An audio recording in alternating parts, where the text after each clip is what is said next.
আমি আপনাদেরকে দেখাচ্ছি, আমরা যে মেন গেটের দিকে যাচ্ছি, এইটাই হচ্ছে আপনাদের মেন গেট, যেখান থেকে আপনাদের সীমাচলম মন্দিরের দিকে প্রবেশের পথ, এন্ট্রি পয়েন্ট। ঠিক আছে বন্ধুরা, আর আরেকটা জিনিস দেখাচ্ছি, চলুন গিয়ে দেখাচ্ছি। আর এখন ঘড়ির কাঁটায় বাজে পাই আপনার 9:45 হতে যায়, আর আমরা চলে এসেছি সীমাচলম মন্দির দর্শনের উদ্দেশ্যে।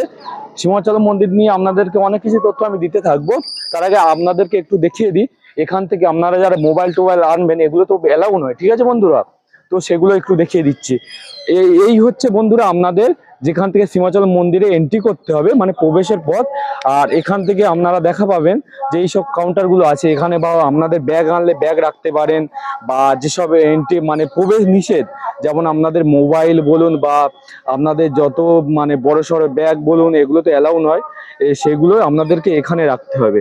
আর এই দিক থেকে মন্দিরে প্রবেশ করতে হবে। আরেকটা বন্ধুরা, এখানে তো ভিআইপির ব্যবস্থা রয়েছে। ঠিক আছে, আপনারা ফি দর্শন রয়েছে সামনের দিকে, এদিকে ফি দর্শন রয়েছে। আর এদিকে গেলে, সামনের দিকে গেলে আপনাদের মানে 100 টাকা করে ভিআইপি দর্শন হয়ে যাবে। ঠিক আছে বন্ধুরা, এখান থেকে আছে আপনাদের ওয়েতে দর্শন, ভিআইপি দর্শনের ব্যবস্থা রয়েছে।